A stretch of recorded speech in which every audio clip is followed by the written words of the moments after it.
Paz e bem, sou Paulo da Costa Paiva, leigo professo na Ordem Franciscana Secular e também idealizador da mídia digital Partilha Franciscana. Sim, nessa mídia você encontra muitas coisas relacionadas à espiritualidade franciscana, à espiritualidade de nosso fundador, Pai Seráfico São Francisco de Assis.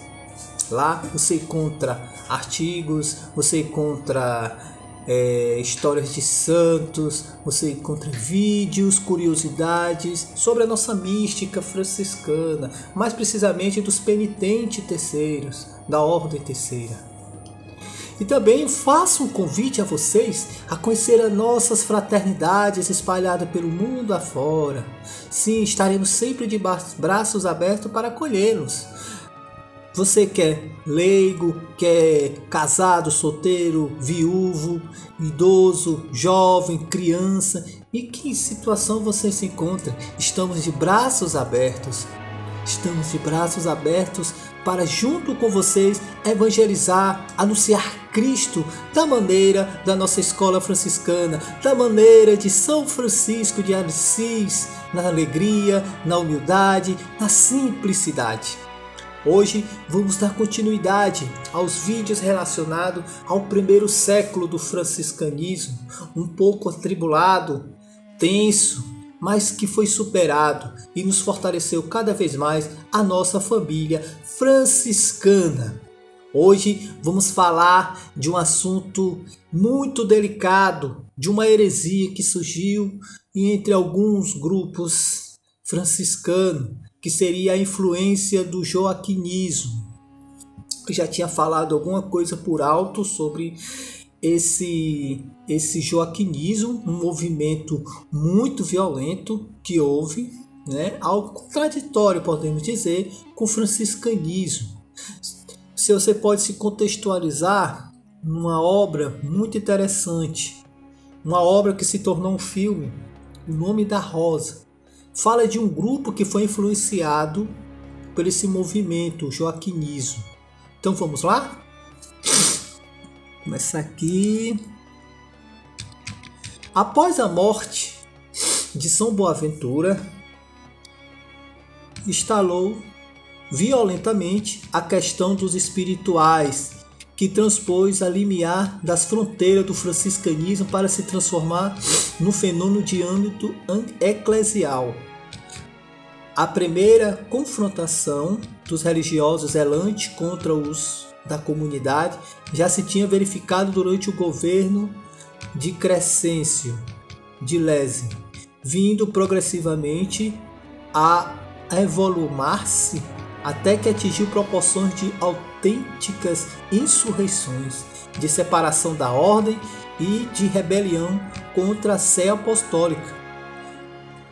Olha aí para você ver as consequências, o risco do fundamentalismo, de um zelo doentio, de uma deturpação de uma mensagem.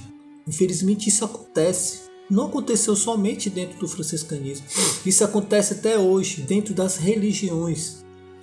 Tudo que leva aos extremos acarretam muita violência, muita dor e muita morte. Vamos continuar.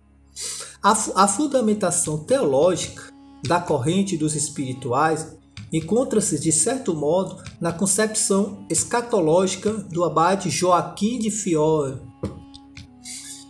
segundo o qual a história da salvação divide-se em três épocas: a do Pai, a do Filho e a do Espírito Santo. A primeira do Pai, que vai de Adão a Cristo, é dirigida pela ordem dos casados. A segunda, a do Filho, que vai desde Cristo até o tempo do autor, João de Fiore, é dirigida pela ordem dos clérigos. E a terceira é a do Espírito Santo, deve ser dirigida pela ordem dos monges. O Pai impôs a lei pelo temor. O Filho escolheu a disciplina, porque é sabedoria.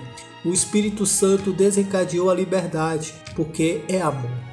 Com esta terceira etapa foi superada a ultrapassada igreja da hierarquia, com seus sacramentos e suas leis, e foi instaurada a igreja espiritual. Olha aí o delírio desse movimento herético, né? Uma grande ameaça não somente para a igreja em si, mas para a própria sociedade, principalmente na Europa, onde o que prevalecia era a igreja católica romana. Então vamos lá. Assembleia de alegria, de amor, de liberdade, composta por homens espirituais, pobres e menores, verdadeiros modelos de vidas cristãs, que terão por pastor e guia um santo padre, o pontífice angélico. Essa etapa será anunciada pela aparição do anjo do sexto selo, que ostentará o sinal de Deus vivo e será portador do evangelho eterno para todos os povos. Estas ideias penetraram dentro da ala direita da ordem franciscana através do livro Introdução ao Evangelho Eterno, de Gerardo de Borgo, Sandonino, de 1276.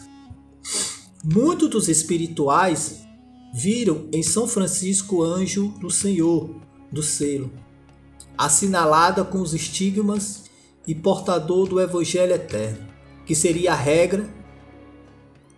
Então entenderam-se que os franciscanos seriam esses homens espirituais destinados a instaurar a nova ordem, a nova igreja espiritual sob o sinal da pobreza.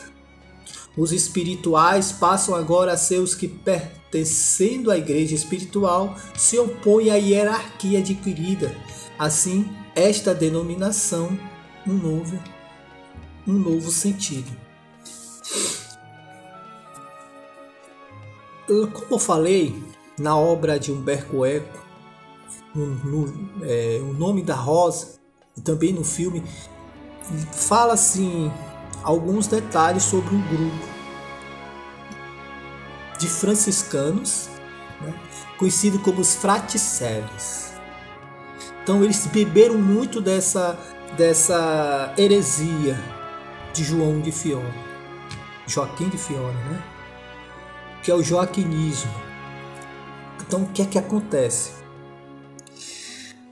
Era um grupo extremamente violento. Então eles chegavam a agredir e até matar, a destruir locais sagrados para instaurar essa nova igreja, essa nova ordem.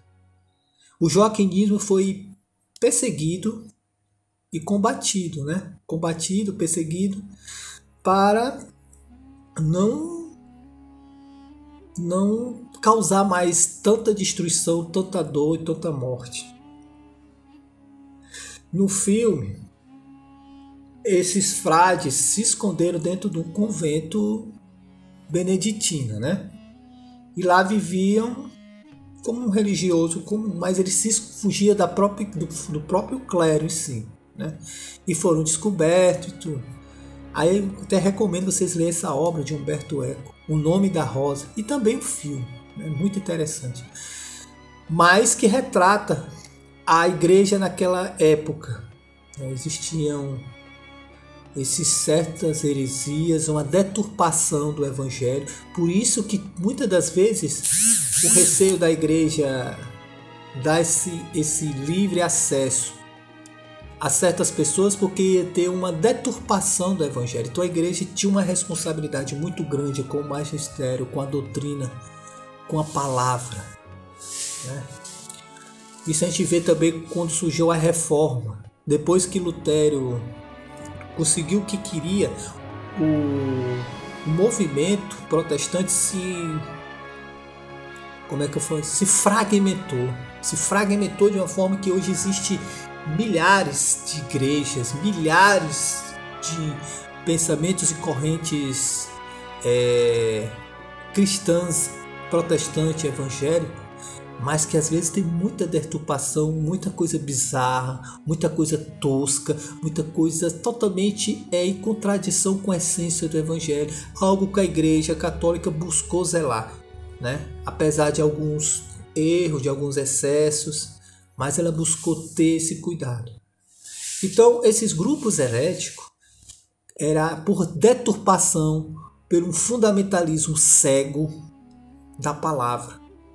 E isso acarretou esses grupos heréticos, entre eles um dentro do próprio franciscanismo, na ala mais, como eles chamam, da ala direita, né? Da ala mais tradicional, surgiu os extremos, o extremista tradicional, de que veio todo esse delírio do joaquinismo.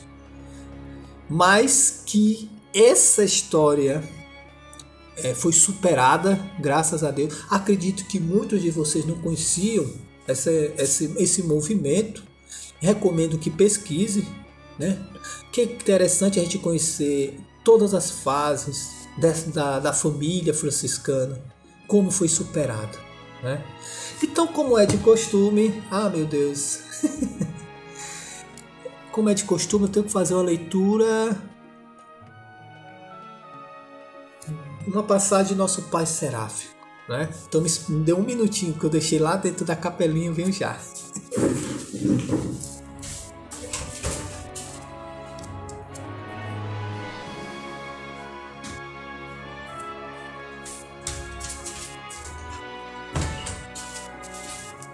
Pronto, eu cheguei. Então, bom, vou pegar aqui da regra de São Francisco, um dos queridos recomendos. Deixa eu ver.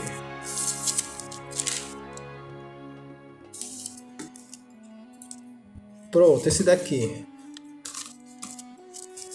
E essa regra de São Francisco, tanto a bulada como a não bulada, era a que os espirituais viviam assim de forma zelosa. Só que o risco aconteceu depois de uma deturpação, de um zelo fundamentalista exagerado, que acarretou consequências dolorosas. Então vamos lá. O que é que ele fala sobre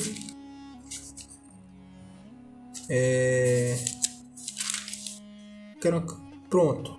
Quais as recomendações que ele dava aos pregadores da ordem? Os irmãos não preguem na diocese de um bispo quando este os proibir. E o irmão jamais ouse pregar aos povos sem ter sido examinado e aprovado pelo ministro geral desta fraternidade e dele recebido o ofício de pregação. Admoesto também o exortos, os mesmos irmãos, que no exercício da pregação suas palavras sejam examinadas e castas, para utilidade e edificação dos povos, anunciando-lhes vícios e virtudes, penas e glória com breves palavras, porque o Senhor usou de palavras breves sobre a terra. Interessante que aquilo que eu li, você vê que Francisco foi sempre obediente ao clero, à igreja. Eu não sei de onde veio esse delírio. O joaquinismo ele não nasceu no franciscanismo, mas alguns grupos zelosos, fundamentalistas da regra de franciscano, do grupos espirituais, beberam e foram influenciados. Então, em vez de ter esse zelo, esse respeito, essa devoção ao clero, à igreja, eles se revoltaram. Então, eles próprios entraram em contradição. A gente vê aqui, pelos próprios escritos de São Francisco de Assis. Então, graças a Deus, isso foi superado. Mas que isso torne para a gente um aprendizado. Para você que está dentro da ordem, para você que faz parte da igreja. Se você não concorda com a ideia, dialogue e tenha a humildade de aceitar. Guarde em silêncio, mas não crie rebeliões, não crie grupos que vá contra a igreja. Se você não está feliz, conheça outras igrejas, funde a sua própria igreja. Mas criar conflitos só vai causar dor, só vai causar morte. Amém? Paz e bem.